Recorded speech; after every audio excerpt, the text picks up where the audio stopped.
Today we're going to talk about goniometry and range of motion. This is a goniometer. We use this to measure the range of motion in all the different joints of the body. Today we'll be looking at the upper extremities, specifically the shoulder and the elbow. When measuring range of motion for shoulder flexion, the goniometer is positioned with the axis in the center of the humeral head, just distal to the acromion process on the lateral aspect of the humerus.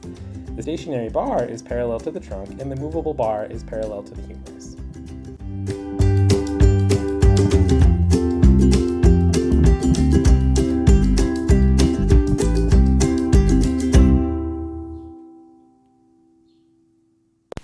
When measuring range of motion for shoulder extension, the goniometer is positioned the same as for shoulder flexion, with the axis at the center of the humeral head, the stationary bar parallel to the trunk, and the movable bar parallel to the humerus.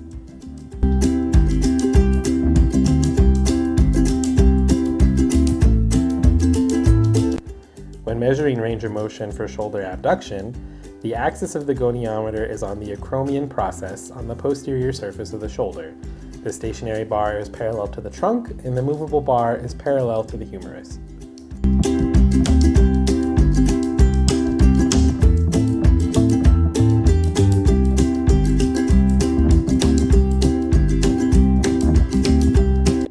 When measuring range of motion for shoulder horizontal abduction and adduction, the goniometer is placed on top of the shoulder over the acromion process. The stationary bar is parallel over the shoulder toward the neck, and the movable bar is parallel to the humerus on the superior aspect. When moving in adduction, the movable arm will come forward toward the face. When moving in abduction, the movable arm will come toward the back.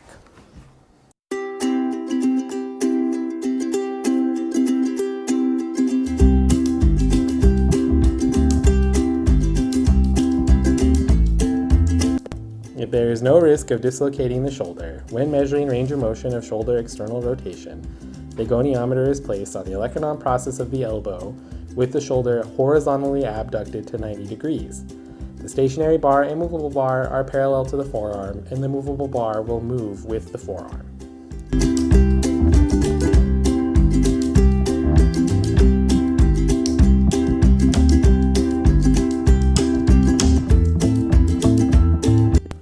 If there is no risk of shoulder dislocation, when measuring the range of motion of shoulder internal rotation, the goniometer is placed on the olecranon process of the elbow with the shoulder in 90 degrees of horizontal abduction.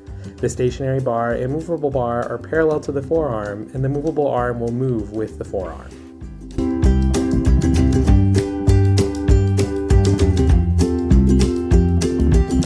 When measuring range of motion for shoulder external rotation, the goniometer is placed exactly the same as when measuring internal rotation.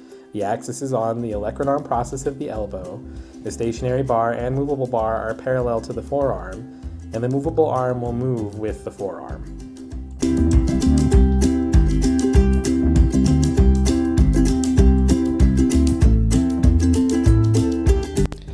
When measuring range of motion for shoulder internal rotation, the axis of the goniometer is placed on the olecranon process of the elbow. The stationary bar and movable bar are parallel to the forearm, and the movable bar will move with the forearm.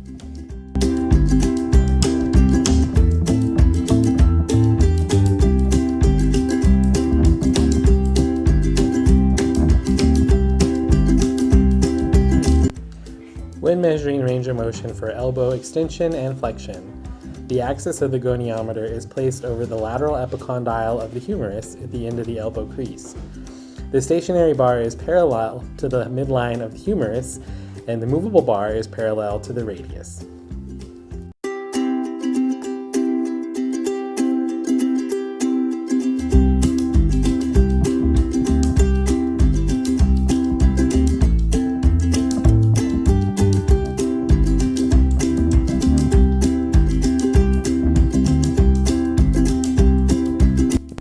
When measuring range of motion for forearm supination, the axis of the goniometer is at the ulnar border of the volar aspect of the wrist, just proximal to the ulnar styloid. The movable bar is resting against the volar aspect of the wrist, and the stationary bar is perpendicular to the floor.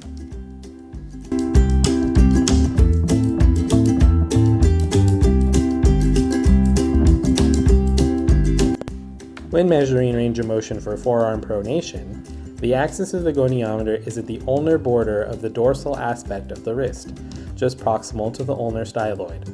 The movable bar is resting against the dorsal aspect of the wrist, and the stationary bar is perpendicular to the floor.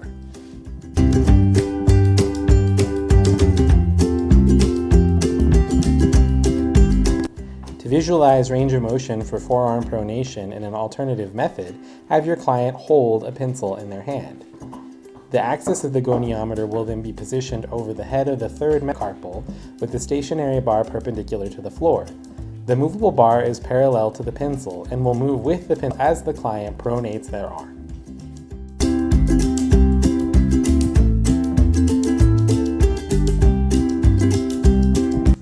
To visualize range of motion of forearm supination in an alternative way, have your client hold a pencil. Then position the goniometer with the axis over the head of the third metacarpal and the stationary bar perpendicular to the floor. The movable bar is parallel to the pencil and will move with it as the client supinates their arm.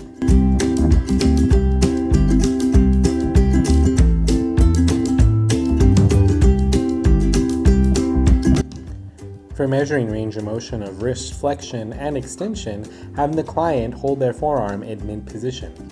The axis of the goniometer will be placed on the lateral aspect of the wrist, just distal to the radial styloid in the anatomic snuff box. The stationary bar is parallel to the radius, and the movable bar is parallel to the metacarpal of the index finger. When measuring wrist flexion, the fingers are flexed, while when measuring wrist extension, the fingers will be extended.